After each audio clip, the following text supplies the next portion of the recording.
Tarik Podcast dibawa oleh kawahbuku.com. Hai, Assalamualaikum dan salam sejahtera. Bersama lagi kita di dalam Teh Tarik Podcast yang ditarik khas oleh Kawah Buku. Hampir 9 bulan sebenarnya kita dah tak berpodcast.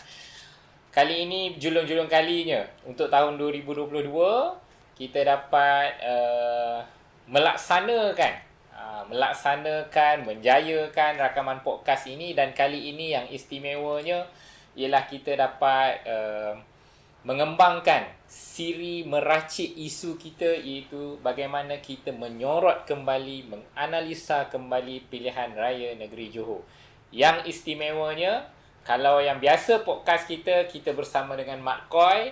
Yang mengikuti podcast kita agaknya sudah sedia mengenali Mat Koi. Tapi 9 bulan lama tu, orang mungkin sudah melupai. Melupai bentuk tubuh fizikal pun mungkin sudah berubah. Betul. Jadi Kepiskan sikit. tapi yang penting mungkin ada yang merindui lah, merindui buah pandang yang pastinya dalam siri menjadi Malaysia lah sebelum ini. Dan yang keduanya adalah kita ada tetamu khas kita, Saudara Azizi.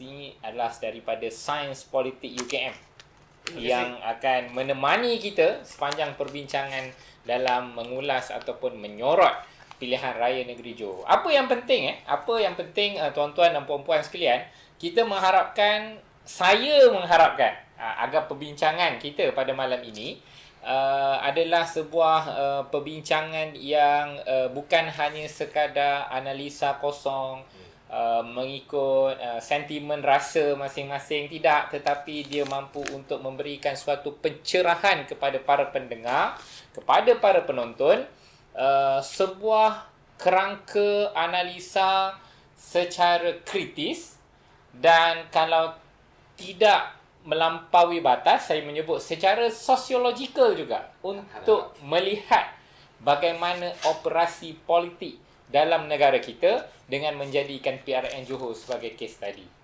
Harap begitulah. Harap begitulah.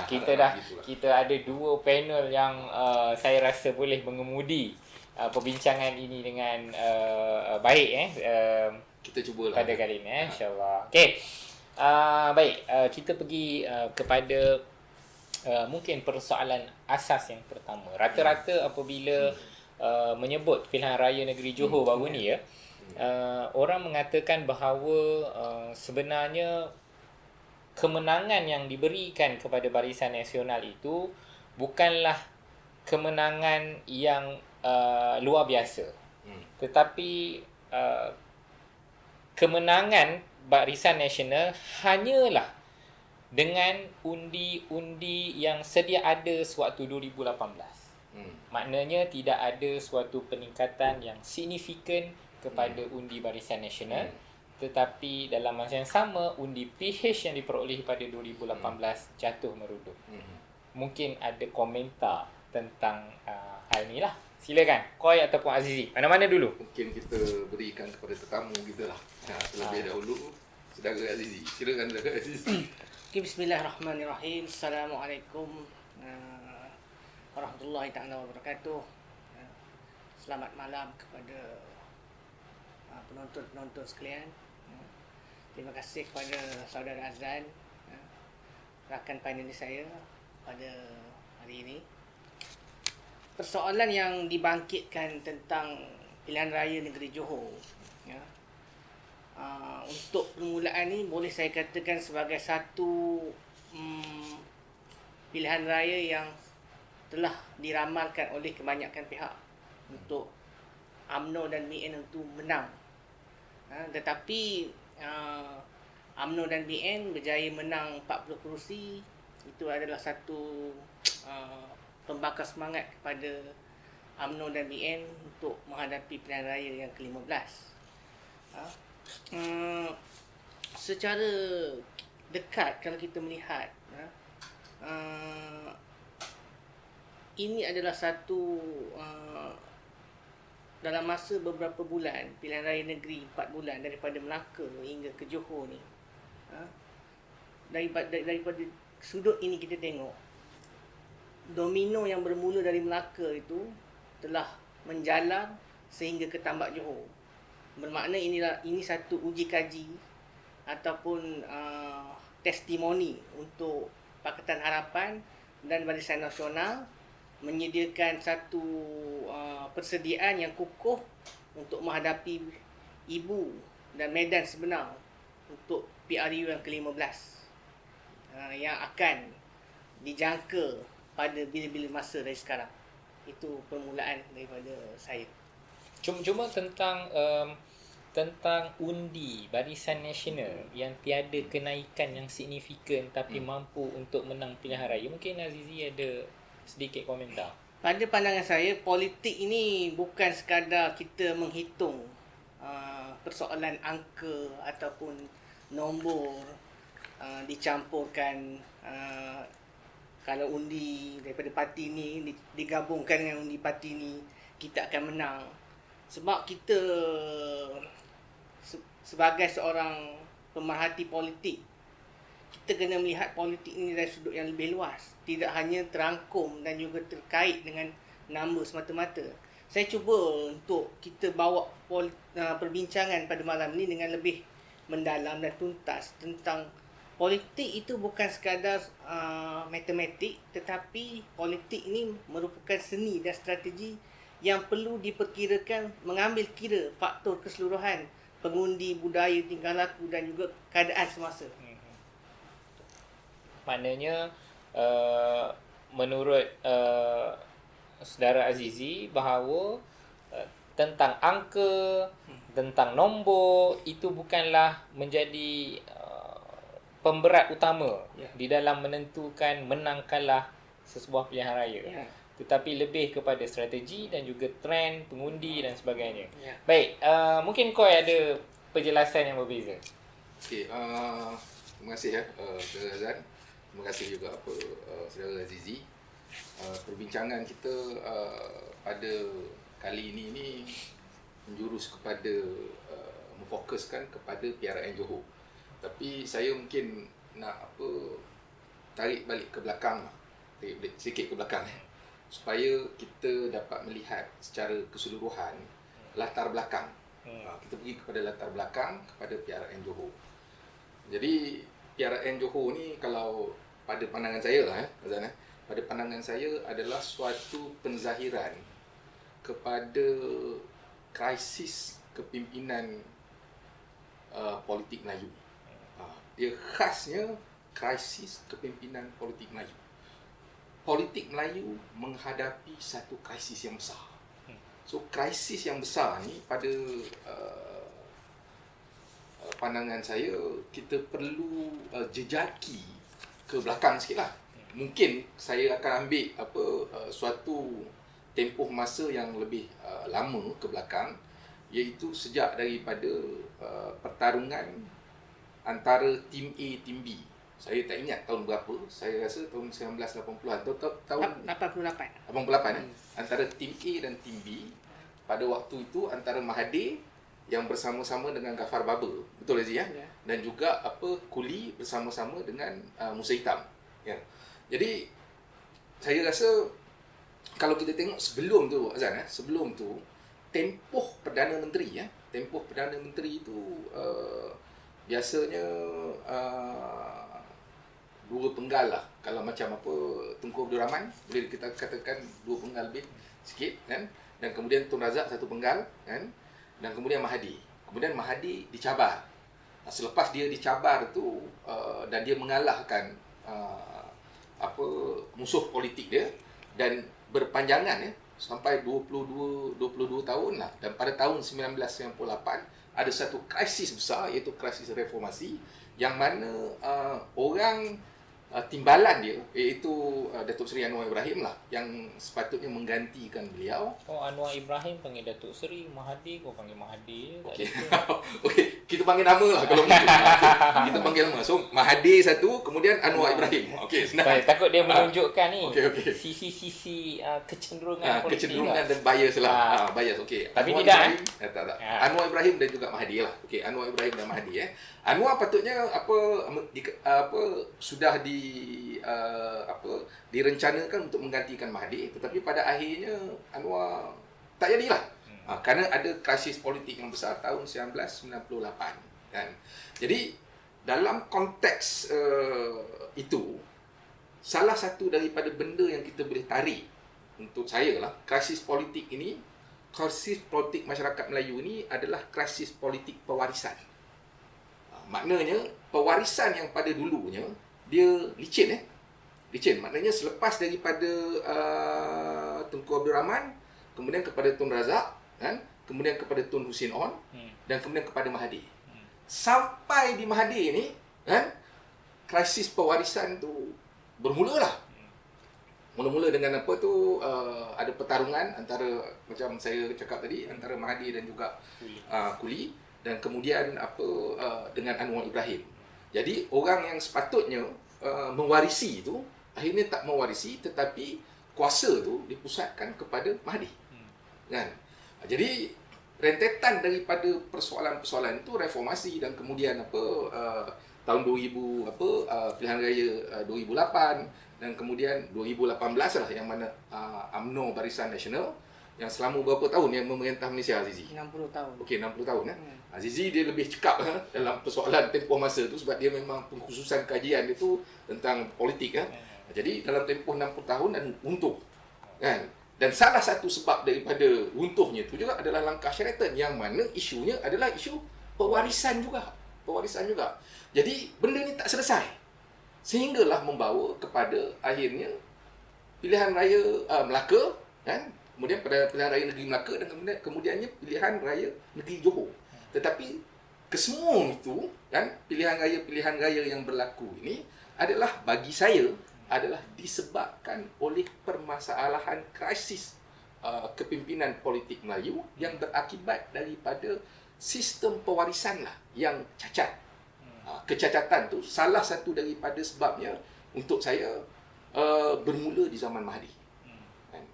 Mungkin itu sebagai suatu latar belakang kepada yang saya ingin tonjolkan lah, yang saya ingin kemukakan supaya kita faham kenapa pilihan raya ini berlaku lah.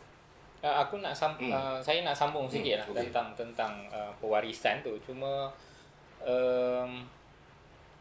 saya nak beralih sekejap kepada Azizi. Tapi sebenarnya saya pun tak menjawab soalan soalan Azan tadi tentang persoalan tentang Azizi kata nombor itu bukan sesuatu yang penting. Yang lebih penting lagi adalah melihat kepada pola tingkah laku pengundi, strategi yang digunakan untuk memenangi pengundi kan. Tapi saya rasa nanti itu Koi boleh rangkumkan sekejap lagi. Cuma tadi apabila saudara Azizi sebut bahawa nombor angka bukanlah suatu hal yang signifikan dalam menentukan kalah, menang pilihan raya, tetapi melibatkan budaya, trend pengundian, strategi. Jadi apa yang Azizi melihat di dalam konteks pilihan raya Johor baru-baru ni, dan mungkin kalau boleh ditarik juga pilihan raya Melaka, sebab kita melihat bahawa tidak adalah kita panggil perbezaan yang ketara di antara kedua pilihan raya negeri tersebut, yang melibatkan tentang trend, budaya, strategi yang mungkin Azizi nak kongsikan kepada kita semua. Cuma saya nak tambah sikit lagi yang daripada Koi menyebut tadi. Buat pertama kali dalam sejarah politik Malaysia, Perdana Menteri bukan seorang ketua parti. Itu sendiri dah menunjukkan krisis besar Maksudnya krisis kepimpinan. Dan dalam gabungan pemerintah, Grand Coalition, kalau 6 dekad itu warna-warni dia ditentukan oleh Barisan Nasional dan UMNO. Tapi selepas 2018 Perdana Menteri 3 kali bertukar dan juga dalam gabungan antara Kerajaan Perikatan Nasional dan Barisan Nasional ada transisi yang berlaku daripada bukan UMNO dan juga UMNO yang bukan Presiden UMNO sebagai Perdana Menteri. Itu adalah satu perbezaan. Okay. Soalan yang moderator bangkitkan tadi, saya tak menolak tentang kepentingan menganalisis number. Number itu penting. Tapi persoalan pokok dalam pilihan raya negeri Johor, keputusan reflect kepada keputusan ini menunjukkan sokongan atau konstitusi undi Melayu itu terhadap parti pembangkang khususnya Pakatan Harapan begitu merosot dan merudum, dan menggambarkan juga bahawa Barisan Nasional UMNO mempunyai pengundi dan juga penyokong ataupun pengundi tetap. Yang kedua, tentang kalau kita tengok BN menang di Melaka 2/3, hanya dapat 38% undi popular. Di Johor 40% lebih. Kan? Tapi kita akhirnya menang kalah ni bukan ditentukan undi popular. Yang ditentukan adalah berapa kursi setiap gabungan atau parti itu menang. Maka saya fikir bila kita terlalu sentrik dengan number ni, dia seolah-olah mengulang wacana yang tidak ada kesudahan. Bila PH menang 2018, timbul wacana kalau bergabung dengan PAS masa itu, PH tak menang. Kalau kita hitung 30 kursi Melayu campur undi UMNO PAS, PH tak menang. So seolah-olah wacana atau perbincangan tentang number itu seolah-olah menjadi kaku. Jadi kita kena buka satu perbincangan yang bagaimana tu utamanya pengundi Melayu ini semakin hari, semakin selepas 4 tahun tu semakin menjarakkan diri daripada parti pembangkang khususnya Pakatan Harapan. Tapi secara zahir, kalau kita melihat pada angka, memanglah kita mengatakan bahawa ia tidak memberikan suatu keputusan ataupun menzahirkan sebuah keputusan tentang menang kalah pilihan raya.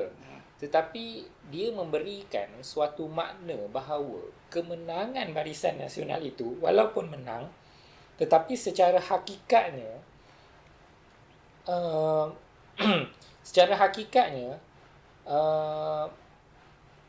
apakah rakyat sebenarnya, pengundi sebenarnya, dan especially rakyat lah sebab ada yang sebagainya tidak menurun mengundi, mempunyai suatu sebenarnya memberikan dukungan dan sokongan kepada kerajaan tersebut. Maksud saya adalah walaupun kita tidak boleh memperkirakan undi popular tersebut dalam sistem kita, tetapi secara dalamannya, secara maknanya sebenarnya dia memberikan suatu mesej, kalau kita dapat baca bahawa kemenangan parti yang memerintah itu bukanlah kemenangan yang solid, bukanlah rakyat mendukung, tetapi kemenangannya itu adalah kerana mungkin rakyat tidak turun mengundi. Boleh tak kita cakap begitu? Pada satu segi saya tak menolak, tapi kemenangan BN ni saya rumuskan beberapa keadaan. Kemenangan BN UMNO ni satunya disebabkan oleh kemenangan secara teknikal yang telah direncanakan. Maksudnya timing, pembubaran, waktu dan juga mood pengundian daripada Melaka itu diambil kira pertimbangannya. Yang keduanya, demokrasi ni bukan memberikan dua pilihan. Dia bukan soal orang pergi mengundi dengan orang tak pergi mengundi. Kan? Orang tak pergi mengundi juga adalah sebahagian dari proses demokrasi.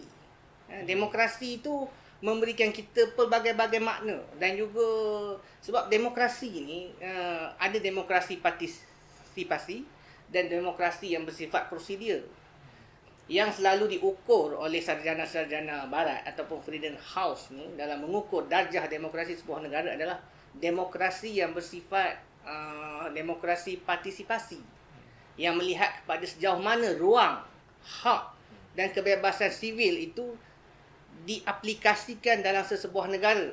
Sebab demokrasi prosedur yang soal orang tak balik mengundi itu waktu mengundi 1 hari je. Jadi persoalan besar dia adalah mengukur demokrasi ini adalah persoalan tempoh masa yang panjang, bagaimana pengaplikasian demokrasi. Sebab kalau kita tengok juga dalam konteks ni BN saya kata tadi ada pengundi tetap, tetapi parti pembangkang ni sejauh mana mereka memberi alasan bahawa pengundi yang tak mengundi ni seolah-olah menyokong mereka. Kan? Sebab ini satu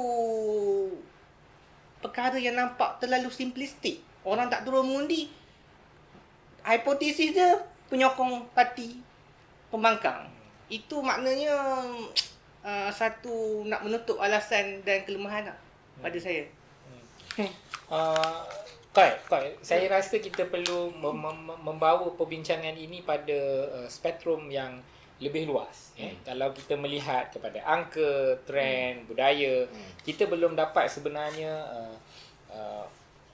mengkaji sehingga ke akar tentang apakah yang berlaku pada PRN Melaka sehingga ke PRN Johor baru-baru ni.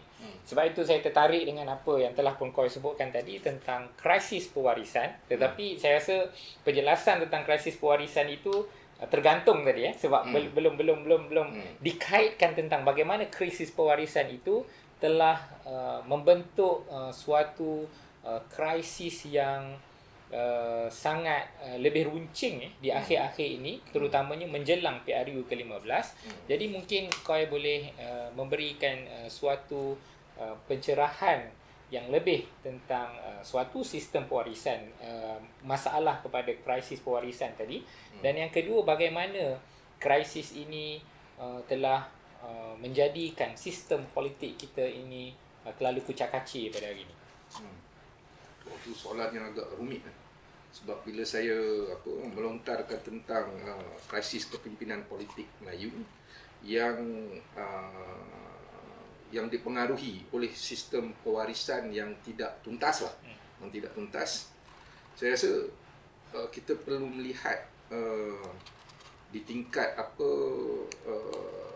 structure ni maksud saya macam ni saya rasa saya memberi sedikit perspektif sosiologi lah di dalam menganalisa political behaviour ataupun tingkah laku politik. Tingkah politik bukan sahaja pengundi tau. Tingkah laku politik pengundi dan juga tingkah laku politik pemain politik itu sendiri. Kan? Yang dipengaruhi oleh satu unsur-unsur di tingkat structure.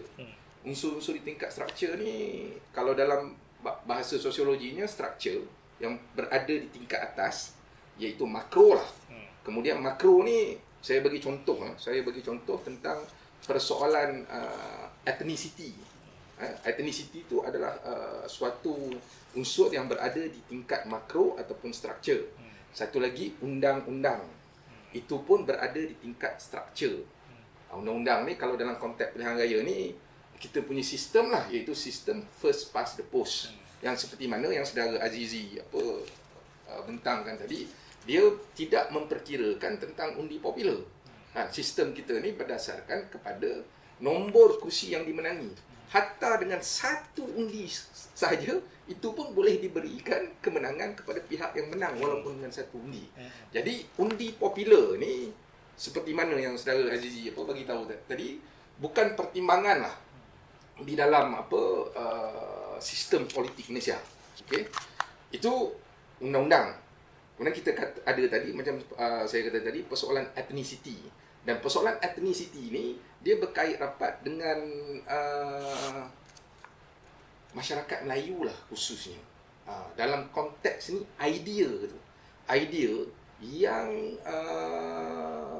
yang membawa maksud masyarakat Melayu ni bagi saya dia ada aspirasi kebangsaannya.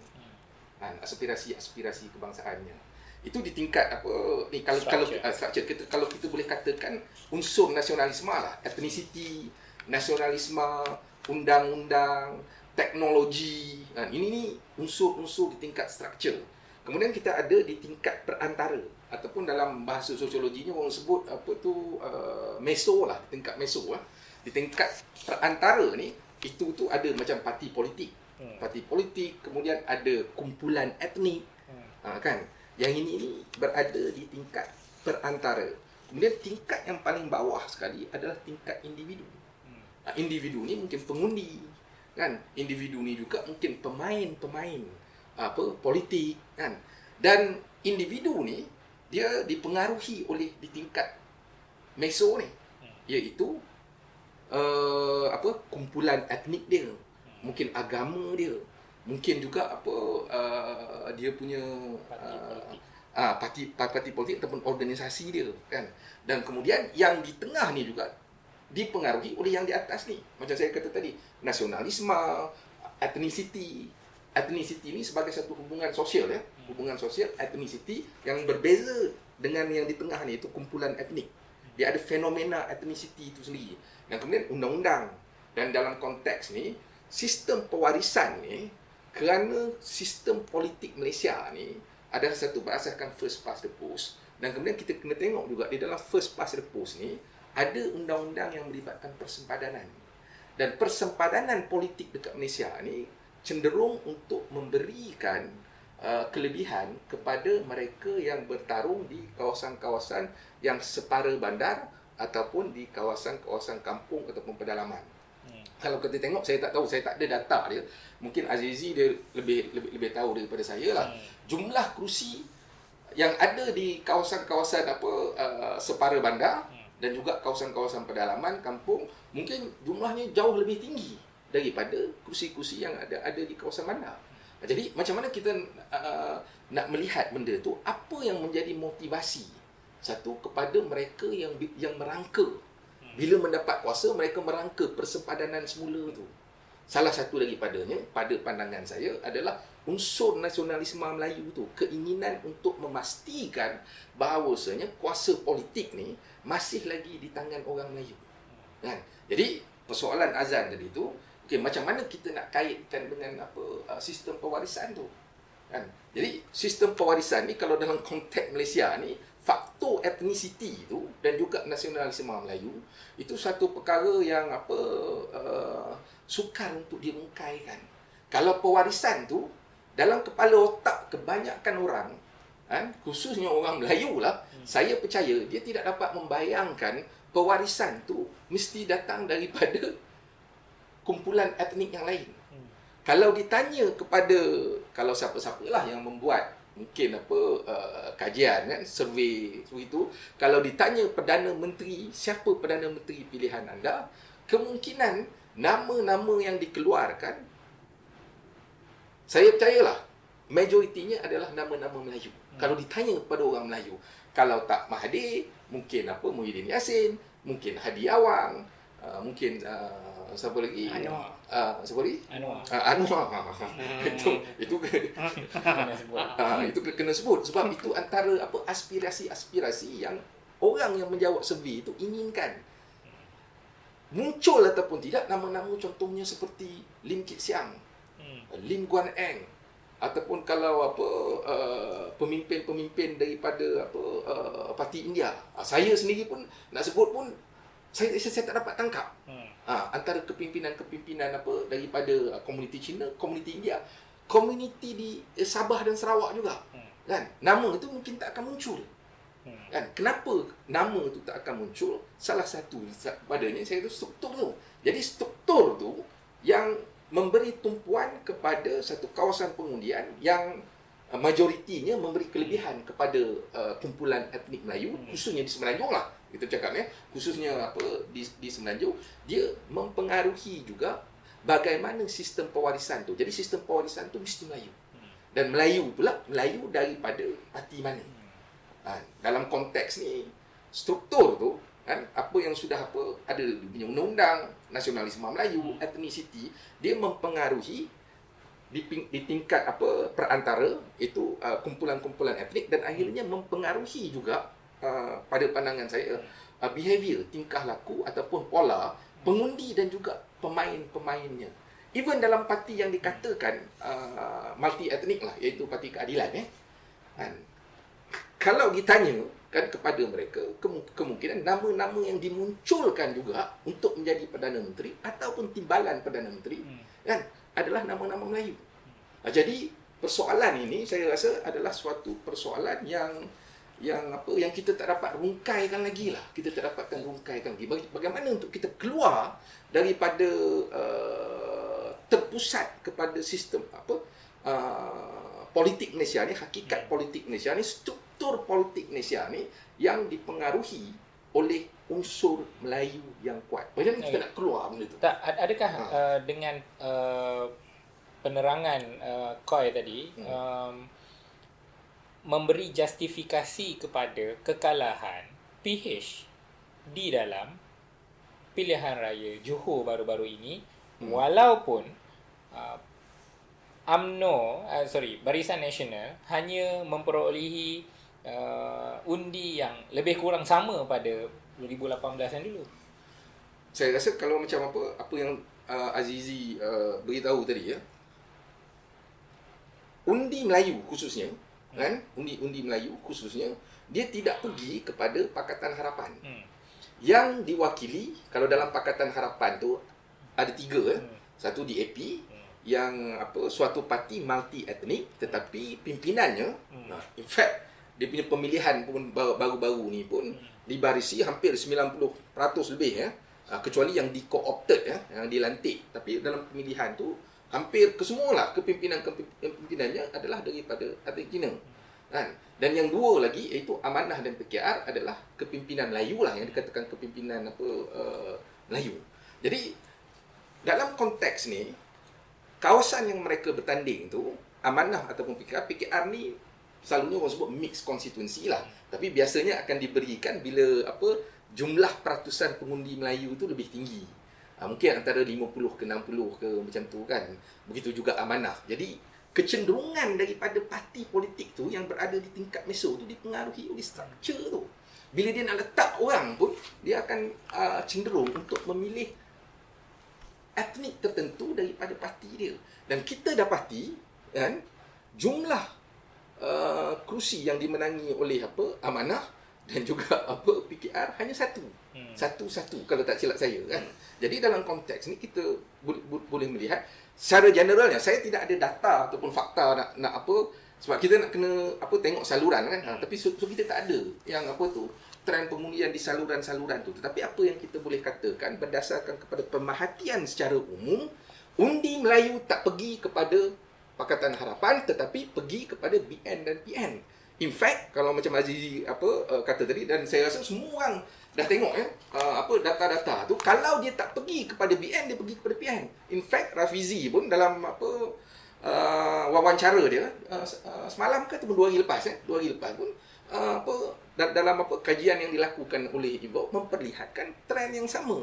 Maknanya PH bukan parti alternatif untuk masyarakat Melayu khususnya.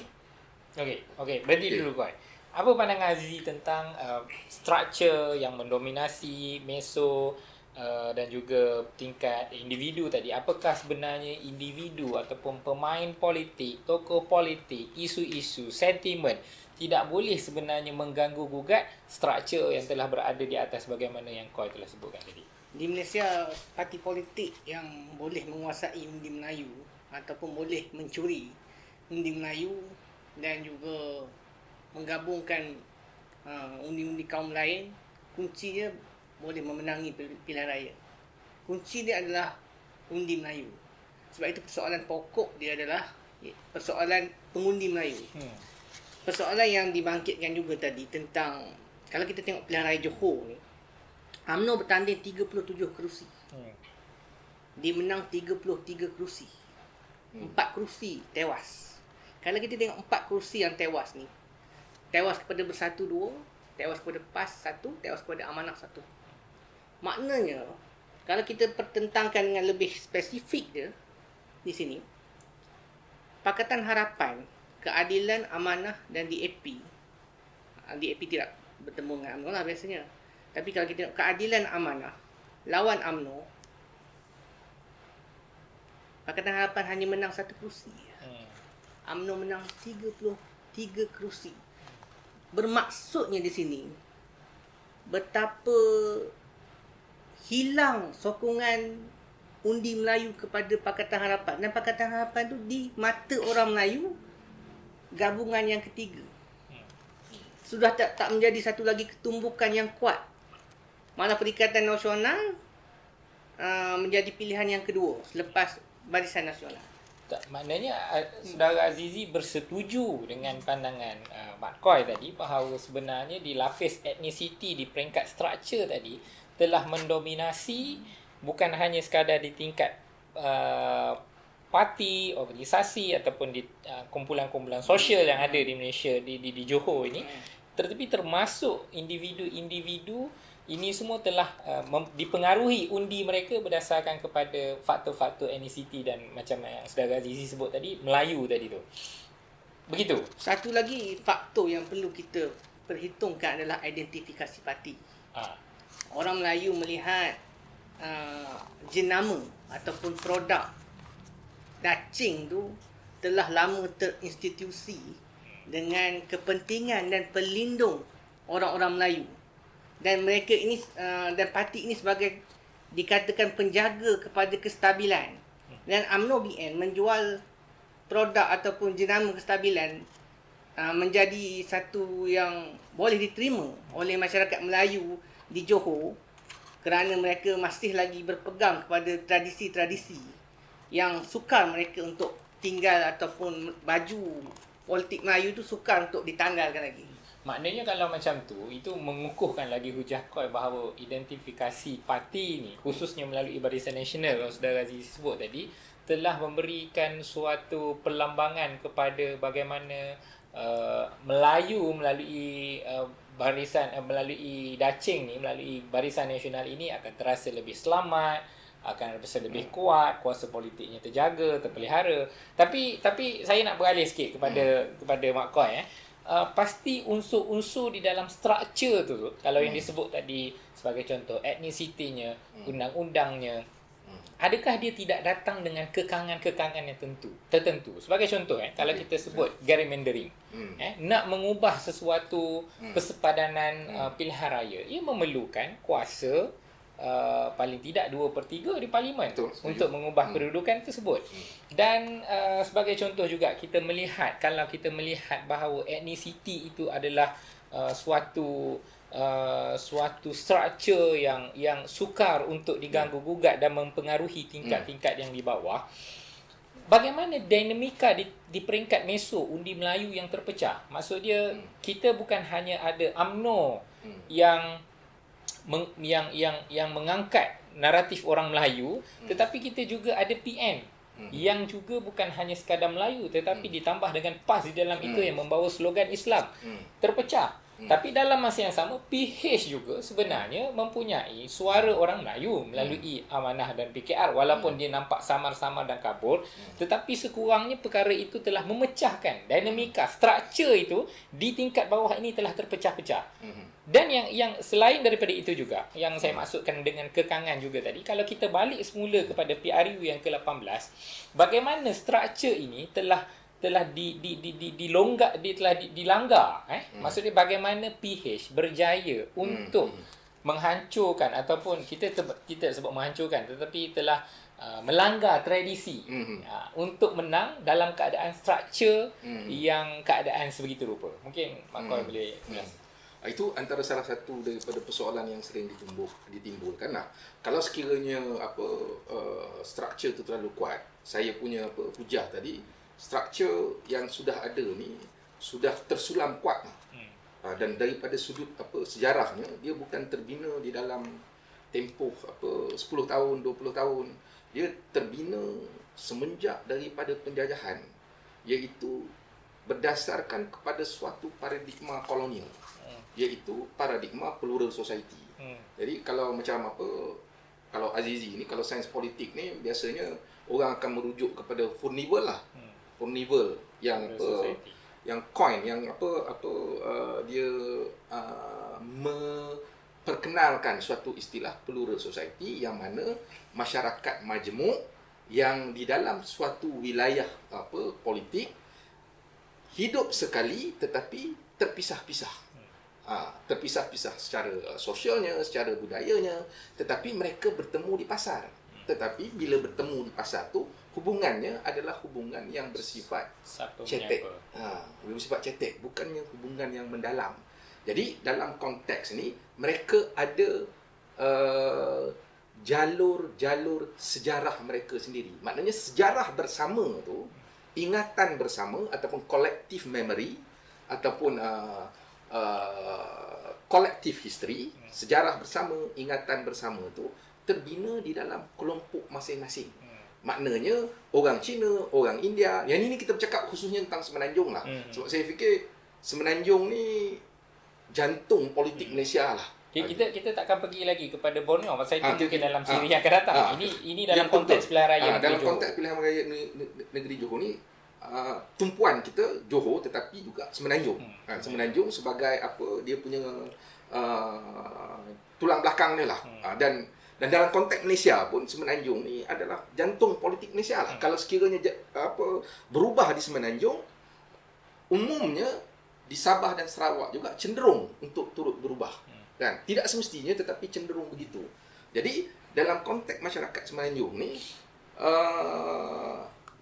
masyarakat plural society yang hidup secara terpisah-pisah, yang dizahirkan, saya rasa agak jelas lah. Kita tengok media, dan kita tengok apa, media ni ada media yang berbahasa Mandarin, ada media yang bahasa Melayu, ada media yang bahasa Inggeris, ada media yang bahasa Tamil, kan. Kemudian sekolah, ada sekolah jenis kebangsaan, ada sekolah kebangsaan, kemudian ada sekolah agama, ada sekolah asrama penuh, kan.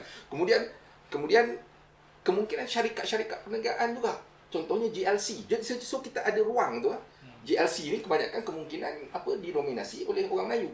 Kemudian syarikat-syarikat swasta ada yang didominasi oleh etnik tertentu, mungkin syarikat Cina contohnya. Kan? Kemudian kita ada dewan-dewan perniagaan yang menjaga kepentingan setiap etnik masing-masing. Dewan Perniagaan Bumi Putra, Dewan Perniagaan India, Dewan Perniagaan Cina. Ini kan di tingkat struktur. Dan struktur ni sudah terbina lama. Akibat daripada suatu idea yang muncul di zaman penjajah yang sehingga sekarang pada saya belum dirungkaikan sepenuhnya. Yang ini ni bukan saya nak katakan betul ataupun salah betul ataupun salah paradigma tersebut. Apa yang saya nak katakan itu adalah fakta yang terzahir di dalam masyarakat. Jadi fakta ni kita boleh melihat institusi etnik yang sudah sedia ada, malah bukan sahaja sedia ada tetapi dia terbenam dan mencengkam, yang mempengaruhi pula pola-pola tindakan, aspirasi, cita-cita dan juga etos berfikir, kan, baik di tingkat politik, organisasi politik maupun di tingkat individu itu sendiri. Jadi dalam konteks ni saya rasa persoalan tentang 2018 tu, kita kena ingat tu. Saya rasa saya ada satu tulisan, mungkin kalau siapa-siapa ni boleh rujuk satu magazine ni yang namanya Neon Berapi ya. Dalam Neon Berapi itu saya ada menulis tentang PH, kalau tak silap tajuk dia kalah bertempur, menang bertempur, kalah berperang. Jadi dalam tulisan tu saya analisa bahawasanya sebenarnya PH kalah daripada sudut undi orang Melayu. Jadi undi pada tahun 2018 tu kebanyakannya adalah didokong oleh undi satu. Kalau macam saya dengar Rafizi punya talk tu kan, yang semalam tu wawancara dia tu atas pagar. Undi atas pagar. Dan kemudian undi atas pagar ni kemungkinan besar adalah undi daripada masyarakat bukan Melayu sendiri yang sebelum ni memberi undi mereka kemudian kepada BN. Tetapi dengan adanya beberapa perubahan-perubahan, khususnya ada bersih, ada event-event yang boleh membentuk pada waktu tu, yang menyebabkan orang pada waktu tu yang khususnya di atas pagar memilih PH. Dan kena ingat juga pada waktu PH dipilih tu, PH ni ada satu parti teras Melayu, iaitu Bersatu di bawah pimpinan Mahathir. Kan? Yang itu tu saya rasa adalah perkara yang perlu dipertimbangkan. Kenapa kemenangan kepada PH 2018 tu? PH menang 2018 tu, kita boleh andaikan adalah kerana adanya parti teras Melayu yang dipimpin oleh Mahathir pada waktu tu di dalam Pakatan Harapan. Sekarang ni parti teras Melayu tak ada di dalam Pakatan Harapan. Jadi bagaimana untuk memperolehi keyakinan, kepercayaan daripada undi Melayu. Sebab kita tadi bersetuju, saya rasa saya dengan Azizi bersetuju, undi Melayu ni adalah undi terpenting kalau sekiranya Pakatan Harapan nak memenangi pilihan raya. Okey, berhenti sekejap tu. Okey. Saya ada banyak pertanyaan Okey. tentang persoalan tersebut, tapi saya rasa persoalan-persoalan tentang structure khususnya melibatkan etnisiti dan bagaimana institusi etnik yang telah berdiri kukuh sejak di era kolonial ni, saya akan panjangkan persoalan berkaitan hal-hal ini dalam episod yang akan datang. Tetapi sebelum saya kira ini adalah mungkin di saat-saat akhir perbincangan kita untuk sesi PRN Johor, sebelum saya akan bagi setiap panel untuk memberikan suatu kesimpulan sebentar lagi tentang apa yang dilihat oleh para panelis tentang keputusan yang telah pun ada untuk pilihan raya negeri Johor sebelum ini. Tetapi mengambil semula apa yang telah Mak Koi sebutkan, PRU 18 ini adalah dokongan daripada khususnya etnik bukan Melayu lah, yang akhirnya telah membantu kemenangan PH. Saya rasa ada pensyarah sains politik yang telah menerangkan dalam PRU yang ke-18, PRU 2018 sebelum ini adalah sebuah revolusi parti undi. Jadi revolusi parti undi ini saya rasa mungkin saudara Azizi boleh perkaitkan apakah kalau revolusi itu berlaku, sepatutnya revolusi itu boleh memberikan suatu kesan yang berpanjangan, tetapi akhirnya tahun selepas 22 bulan revolusi peti undi itu berlaku dan akhirnya PH jatuh. Mungkin saudara Azizi ada ulasan. Struktur politik Malaysia, landasan utamanya adalah politik kaum yang mengikut ramai sarjana pengkaji politik yang sukar untuk dirombak sama sekali. Apa yang berlaku pada 2018 PRU 14 tersebut sebenarnya yang orang euforia menjangkakan ini menganalisis ini sebagai historical watershed, perubahan pertama kali dalam sejarah sampai mengatakan revolusi peti undi. Tetapi persoalan yang lebih tuntas di sini, saya melihat pada hemat saya, di pola yang berlaku pada 2018 itu satu momen atau detik-detik yang bersifat sementara. Protes sementara. Maknanya sikap rakyat Malaysia pada masa itu nak mencuba kepada satu perkataan yang popular, regime change. Dan 82.32% pada masa itu turun mengundi untuk mengubah politik Malaysia, dan undi Melayu pergi kepada Pakatan Harapan beberapa peratus, ditambah dengan undi kaum Cina 98% solid kepada Pakatan Harapan. Dan itulah faktor yang memenangkan Pakatan Harapan 113 kerusi untuk mengambil koridor kuasa di Putrajaya pada 10 Mei 2018. Ini tetapi ibarat kata patah Melayu, hujan panas tak sampai ke petang, hujan di tengah hari. Jadi perasaan ataupun psikologi Melayu itu terjentik apabila parti-parti bukan Melayu dalam Pakatan Harapan cuba ataupun kelihatan tidak mesra pada orang-orang Melayu. Dan dalam masa 4 tahun sehingga sekarang, trend pilihan raya kecil, pilihan raya negeri, semuanya memihak kepada parti-parti yang berasaskan kaum. 4 pilihan raya negeri. Bukan hanya di Melaka dan Johor 4 bulan. Sebelum tu kita ingat Sarawak di tengah-tengah itu. Sarawak dan juga pada tahun 2019 di Sabah ada satu. Maknanya 4 negeri. Dan 4 negeri ni kita boleh analyse bagaimana keputusan kepada Pakatan Harapan sangat-sangat merosot dan begitu teruk sekali. Maknanya saudara Azizi turut memperkukuhkan hujah bahawa sebagaimana yang Mak Koi sebut tadi ialah tentang kedudukan undi Melayu, dan walaupun pada pilihan raya yang lalu, pilihan raya umum yang ke-14, sebenarnya yang disebut sebagai revolusi peti undi, ia bukanlah menggambarkan revolusi peti undi di seluruh peringkat kumpulan etnik, tetapi dia hanya melibatkan kumpulan etnik bukan Melayu, dan hanya sedikit perubahan daripada undi Melayu, dan ia juga adalah hanya bersifat reaktif, dan akhirnya menjadilah sebagaimana apa yang kita lihat, bersifat sementara, memang sementara, 22 bulan jatuh. Dan saya rasa begini, saya rasa apakah benar sebenarnya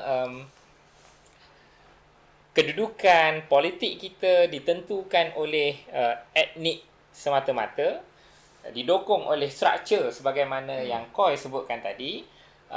Apakah tiada dorongan-dorongan lain sebagai contoh persona individu, ataupun mungkin juga kita boleh sebut sebagai dorongan ekonomi.